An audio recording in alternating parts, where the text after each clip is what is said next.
Okay, so we are live. Kathy, on your end, do you still see the slide? I see everything. I'm ready to go. Excellent.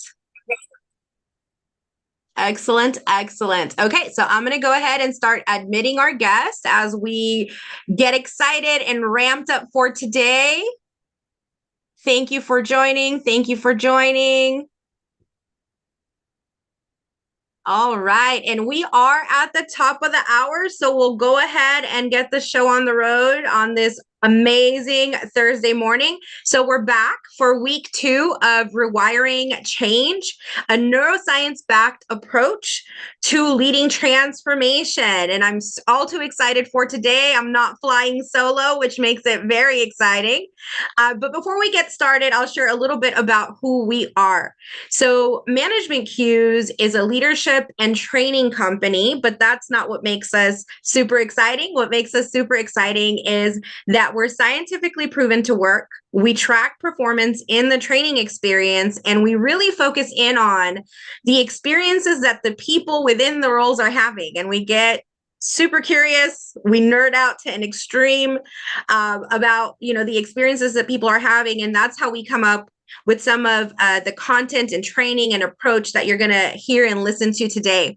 So I'll start by sharing a little bit about myself, and then I'll be more than happy to hand it over to Kathy today, who is my co-host. So I'm Dr. Mayra Austin. I'm the CEO and founder of Management Cues, and I have consulted at multiple levels. I've trained, I've held roles of CEO, COO, VP, and supervisor. So I've gone all the way from the most entry level type of management role all the way up to an executive level. And so I have a passion for the experiences along the way. So that's a little bit about me. With that said, Kathy, I'll hand it over to you so you can share a little bit about yourself. Oh, thank you so much. I'm so thrilled to be working with you. I've been doing really management and leadership training, strategic planning, pretty much all my career, either working for an organization, but mostly doing it as a consultant. And I'm just thrilled to be part of Management Cues. As you and I were speaking, Dr. Mayra, these are the essential employability skills to really thrive in the future, be able to interact effectively with people. So I'm thrilled to be part of this. As I struggle to find my mute button there. All right. Thank you, Kathy. I appreciate you partnering with me. I'm equally as excited. Kathy has just a wealth of experience to share. And so, with that said, we'll kick it off and I'll go ahead and hand it to her so she can share a little bit about her experience around rewiring the mindsets. Go ahead, Kathy. Yeah, so today is week 2 of Rewiring Change, and we're going to be looking at creating the vision and enlisting others. So we'll be building on what we talked about last week. And this idea of really focusing on change and how do we move through change is really, again, an essential leadership skill. And we are being bombarded with more changes probably than any people in history. And your ability to be able to move through this yourself, but with others is really key. So today, what we're talking about is really important. So our agenda, this is how we're going to be doing it. And we'll be talking about why vision matters to you and your brain. What brain systems are you involved? Why employees resist vague vision. We'll again revisit Kotter and go over their step 3 and 4. We'll look at some management strategies, and we'll end with some questions. And that's what we're doing today. So here we say, think of a recent organizational change. Was your understanding of the plan enough? And what I'd like you to do, those of you that are here, oh, are there emojis? I don't see any emoji. Oh, yeah, there's reactions. So if you can give me a reaction, say, if it's yes, give a thumbs up. If it's no, give a thumbs down. If it's a somewhat, why don't we just give that, ooh, that emoji there. So let's get some reactions going in terms of this. Yeah. So, I saw some, oh, it's somewhat. So this is really what we're going to be talking about today. So people don't commit to change because they understand the plan. They commit to change because they understand the purpose. And this is really reflected in so many conversations about the why. People need to understand, why are we doing this? And in my experience as a supervisor, I've had people come to me with challenges. You know, the software system isn't working right. Okay, that's a cue for me to research and find a better solution. I do that. And now we have to go through change to implement it. And everybody's all mad and upset with me, right? My job is to remind people the purpose. Why are we doing this? And that's important. So, Dr. Mayra. Cue Dr. Mayra, the cue for Dr. Mayra. So why is what Kathy's sharing so important? It's important because vision is not just a theme that we follow. Vision is not just words that we say. It really isn't as performative as maybe sometimes we treat it or interpret it as. There is actually an impact on the brain. So I always tell my students, intentional design is what makes something real. And so when we're thinking of vision, I think it's important to know what it is that the brain is asking. So the brain is constantly asking, is this safe? Is this worth my effort? How does this affect me? Can I succeed? So, as leaders, as managers, when we think of vision, intentional design is what answers these questions for people if we do it right. And doing it right really means that we understand why we're doing it as leaders in a time of change. And it's never just to have a vision out there of the project, it's never just lip service, right? It's so much more than that. So when leaders don't think about it in terms of what questions they're answering for the people that they're setting the vision for, we fail. So when leaders fail to answer these questions, employees will naturally, very naturally default to filling in the gaps. And filling in the gaps, as we know, Kathy, is gossip, assumptions, opinions, all these things that actually increase uncertainty and resistance. So I love the IT example that Kathy gave a minute ago, because people start getting nervous. They start getting frustrated. Things don't work. And so then they start to fill in the blanks. Oh, it's because they never do X. Oh, it's because they don't actually care about Y, right? This is people's response to our failure to actually filling those gaps with vision and doing it intentionally from the beginning. So when we're in these moments that we're setting vision, what part of the brains are actually activated, right? So these are the parts. It's the prefrontal cortex, which facilitates decision making. It's the dopamine system, which gets us engaged and excited about what's happening, and the amygdala, which actually tells us whether the absence of vision is a threat to us, right? The absence of purpose and why, which is what Kathy just shared, right? So let's break it down, because this is really, to me, what was a game changer in understanding vision and moving past thinking about it as just an idea. So the prefrontal cortex, the role that it plays when it comes to vision is the goal setting, the planning, the strategic thinking, making decisions around it.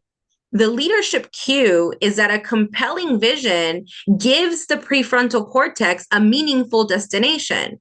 Vision is where we end up, right? So improving focus and intentional action, it aligns our feelings, our stressors, our perception. It helps us align all of that so that we can actually end up where we want to be.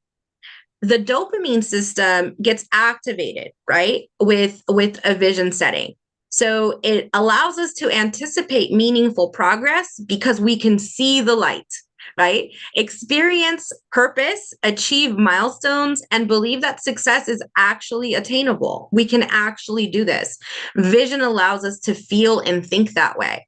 A vision without achievable milestones rarely sustains motivation. And so, again, the intentional design behind these things really does make all the difference. The amygdala, as we're learning through our series, is our threat activator. right? And so when change and vision lacks clarity, we increase uncertainty. The perceived threat rises because the unknown is scary. Defensive behaviors start to emerge, right? That frustration, that pushback, all of that is a natural response. Resistance grows, and maybe unknowingly, sometimes we're actually feeding into it. So, a compelling vision helps you regulate things, stabilize things. It helps calm the brain by replacing ambiguity with direction. So, think about how impactful a well designed vision is and whether we're actually giving it the respect that it deserves. So, I think that one of the things we need to think about is why, the why behind employees resisting change, right? And the combination with vague vision. So there is a strong body of research from organizational behavior, psychology, and neuroscience, all three areas, which actually share and explain why employees resist vision when it's vague, when we're trying to go through any sort of organizational change.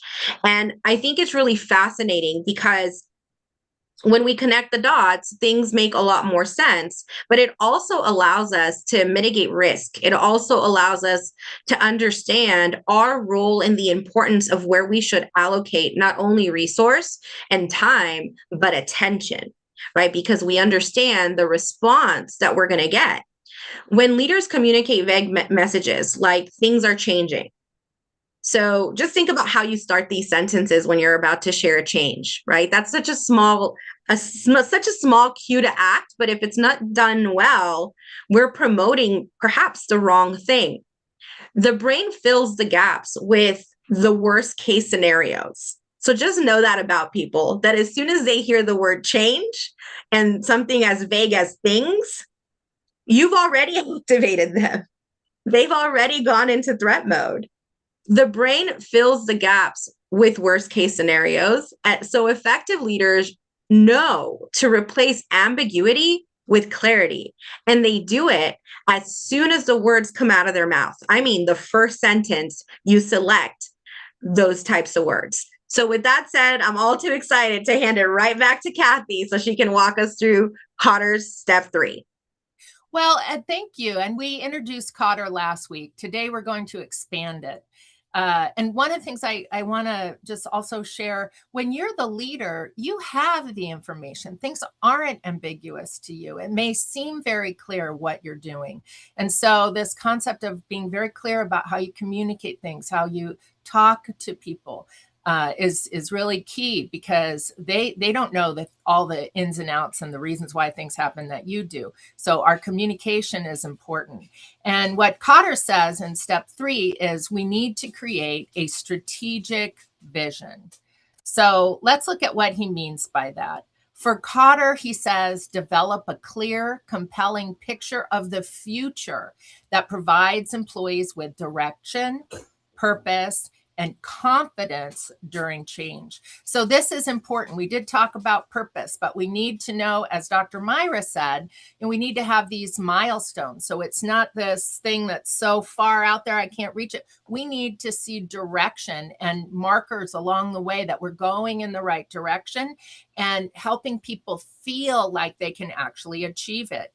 Because strategy is really looking at the long-term future and the major goal, but we also need to be putting those things in there. So this is what Kotter means by strategic vision.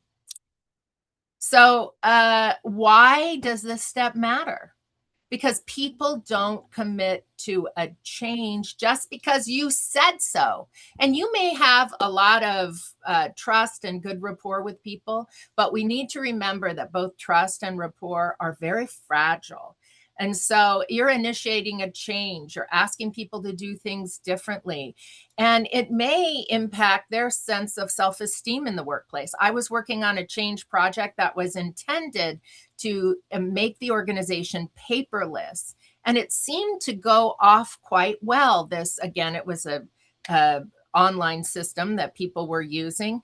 And when we went out to see how people were doing, there was a woman, and her job was papers would come in. She would sign them in duplicate, pass one on, keep one in her desk.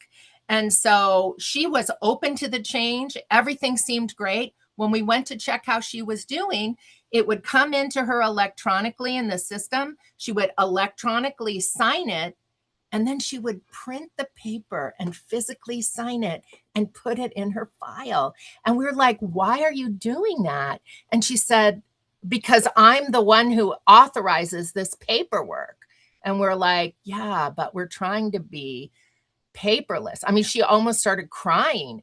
And so it was really important to her. We had to work with her, understanding that you still have the same important role in the organization. You just don't need a piece of paper to do it. It was very difficult for her to make that change. So people aren't really going to commit to doing it fully until we, can we go back to that last slide? I'm sorry. I just want to go back a second. We need to talk about the why. Why is this change necessary? And look also at the values of that, right? We value being paperless. What the future will look like. Your role, your importance in the organization is still the same. We're just doing it in a different way. How they fit into the vision. Right? It's important that you are part of this whole thing. And what's in it for them? People are always going to ask that. So now we can go to the next slide. Thank you. So the strategic vision, it reduces uncertainty and it helps employees connect their daily work to the larger purpose. And this is really important. We can lose people along the way in change if they don't feel like they're part of the future of the organization. And this is very motivating to people, talking about the future and their importance. So Dr. Mayra, let's look at step 4. Let's do it. So I love the example Kathy just provided us with, right? The importance of the person in the middle. I think sometimes we're moving too fast, and we were talking about that prior to this webinar, how fast paced we are, and we don't take the moment to pause. A pause can be just as strategic as and just as intentional. Taking the time to understand that person within the change was an important thing in her example. It was an emotional experience. It was a human-centered thing. It just wasn't that transactional to her, right? To the person who was struggling with that change.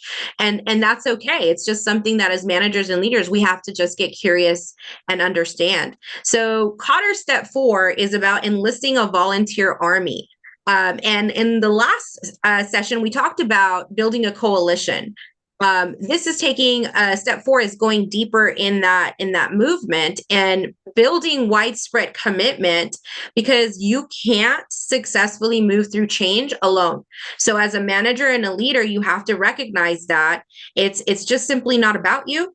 And so you have to get really good at inviting employees to become active contributors in the change process, and champions of change who really represent the change done well, rather than think of them as spectators, right? Sometimes when we're in management and leadership roles, we put a lot of pressure on ourselves. B, we think we have to solve everything.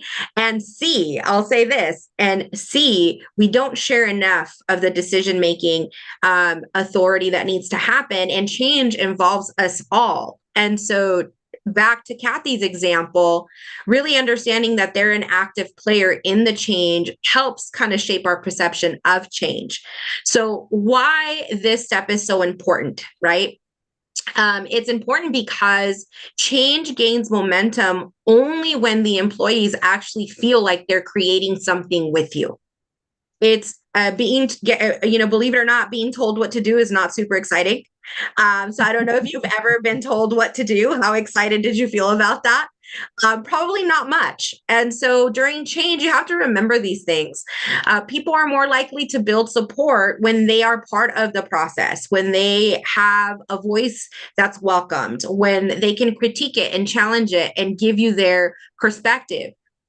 rather than relying solely on authority, which is just not effective enough, right? It's there for a reason, and there's all kinds of great reasons why we have, authority within roles for organizational, legal matters, operational reasons. But when it comes to activating change, it really happens through empowerment of employees to champion that end result, that vision, the why that Kathy is talking about, it to encourage other people. Think about it from this perspective. When something good happens to you, or you buy something that works really well, or you go to a restaurant and their food is amazing, how easy is it to share with somebody that you had that experience?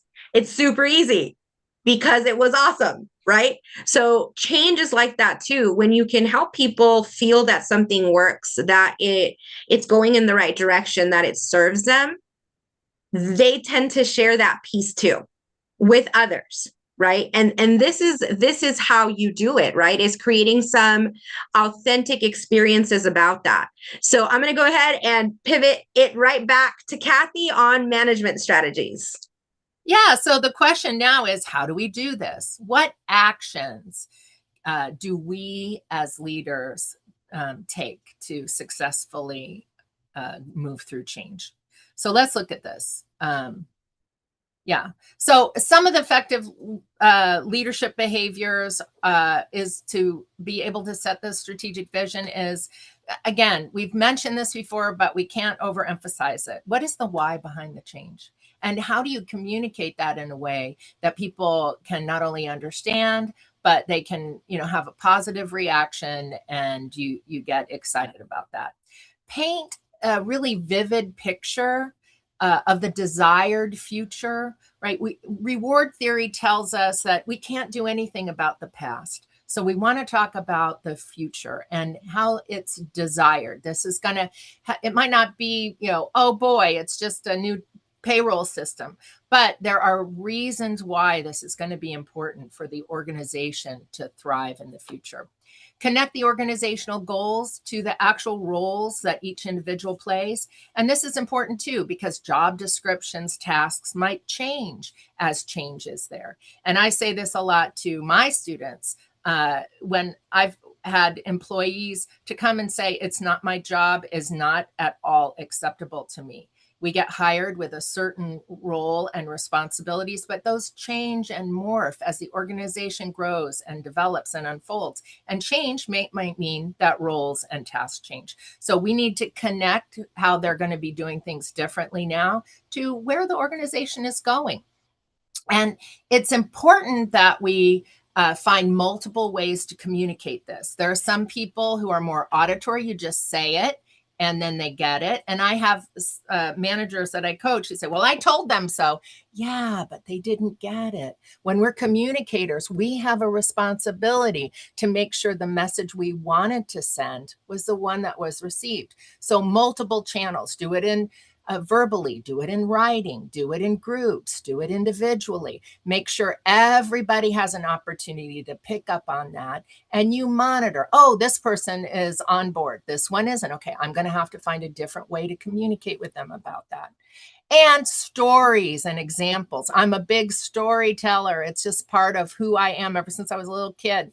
And so stories that take us from where we are now to where we are going to be. And what is the resource? Hey, we got to change, and I'm here to support you. And this is how we're doing it. And we've got these milestones along the way. So we're gaining momentum. But this is really important that we can kind of illustrate this for people so that they can start to envision themselves being successful in this new way of doing things that involves them to actually change. So there we go. There we go. And piggybacking on what Kathy is sharing, continuing with leadership behavior. So that consistency that we create by telling the story, retelling it, reinforcing that vision, it's incredibly strategic, because the more we hear something, the safer it feels. Repetition has actually a very impactful effect on the brain. So effective leaders who actually want to create an army, a coalition, a championship team, Invite employees to share ideas and feedback, right? This is how you generate kind of the authentic excitement. I'm not saying fake it till you make it when I say be energized, be excited about what we're doing. I'm saying make it real so that it feels like something tangible to people. Identify early adopters and change champions. Pay attention to who applied the change correctly and what the outcome was. Celebrate individuals who model that change. So make sure to identify them, to notice them, to maybe even incentivize that type of experience. Encourage peer-to-peer influence, right? Oh, share it with go ahead, go share it, have them spread the word for you, but it's the cues that you give them. Sometimes people won't share because they feel like they don't have permission. Believe it or not, we still, as adults in the workforce, often feel like we need permission to do things. So managers and leaders, I have found in my experience, don't always tap into that cue, right? Sometimes people need to physically hear it. Yes, go ahead, go share it, right? Empower teams to solve problems locally. Ask them, how would you solve this? You ran into this issue, how would you solve it? Remove barriers that discourage participation. So I love training around boundaries and barriers because I like creating kind of an audit component to management so people know what to look for. We have to realize that there are barriers in the workplace at all times. We have to know to identify those and remove them as part of our leadership and management function. So, tap into those types of techniques when you're dealing with change and you're looking for that coalition that you're forming around change. Go ahead, Kathy, back to you. Yeah, I love this. It says a compelling vision helps employees understand where they're going. Your story should be about where they're going. And through that, you observe, because your goal is to enlist others to help them believe that they have a meaningful role in getting there. And one of the things I want to emphasize that Dr. Mayra said, you're not the only one who has to communicate this. If you're watching for those champions, that army of people that get on board, get them, solicit them to help communicate, because often peers will take information from peers differently than they'll take it from you. It might sound like an order from you, but if there's a colleague that is on board and having a good experience, they might be a really good person to talk with someone who's struggling. So together, all these steps, they shift people from that sense of uncertainty to purpose. And it's important to do that because if we look at motivation theory, uncertainty is very low on the hierarchy of needs for Maslow. We want to move people up by building relationships with others and seeing that success so they get into the point where they're growing and contributing to the organization. So transforming change from something that really is an imposition on employees to something that they can actively help create. And if you're having these milestones and you're marking them, noticing, celebrating them along the way, that is the best way to really build confidence. And we build muscle in all of us for change. And we're never going to escape change. Just when you implement a change, another one will come down the pike. And so we really need, as leaders and people, to have a good change muscle. And so I think these things are really important. So Dr. Mayra. Here we go. Thank you so much, Kathy. So Kathy said so many amazing things in that last section there. She made me think of how much change we're actually actively going through in the workforce. And in my decades of experience, I think right now is one of the moments in time that I'm experiencing the most change or observing or seeing the most change in the workforce at one time that I think I've ever seen. Kathy, I don't know if that's true of you, but it is, yeah. And so one thing that I have learned from many of my mentors and the team at Management Cues is highly experienced. I've learned that it's how we see things. It's this lens around opportunity and And the challenges that we face in the workforce, change is one of them, but it's also such a massive opportunity.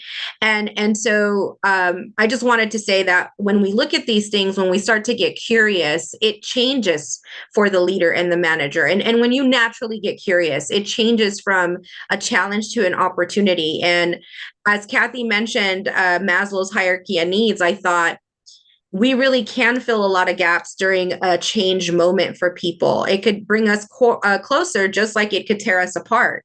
And it really is up to the manager and the leader who is championing that change, communicating through that change, initiating that change, to really make it something else, right? To transform it. And so change, as Kathy said, is not escaping us, unfortunately, or fortunately, however you care to view it.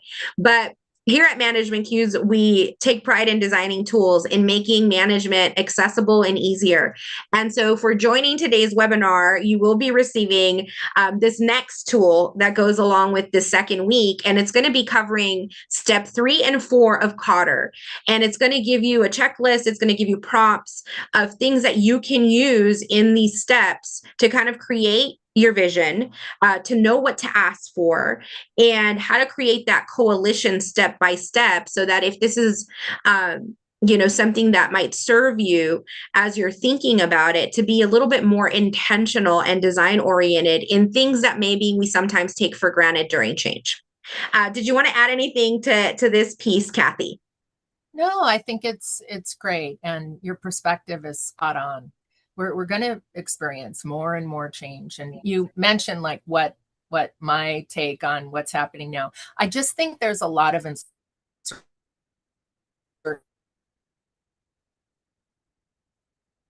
in general, and AI. We just don't know what this is going to mean for us, for our career, for our business. So that's why it's particularly hard. And, we knew, okay, we have the internet now. Let's get everybody trained in the internet. Now we have a pandemic. Let's get everybody trained on doing virtual things. It seemed very clear what we need to do. I think right now it's uncertain what we need to do. So we need to hold tight. We need to be ready, and we need to develop these skills to help people be focused and calm and see the vision and the purpose. So this is really important that we exercise that skill and get knowledgeable. So with that, thank you, Dr. Mayra. I always learn so much from you. And I would really love to open this up for questions. So any questions, you can either put them in the chat, or you could come off mute and ask any questions that you have. I know, and there's Michelle. I know you, Michelle. I'm not sure who the other people are, but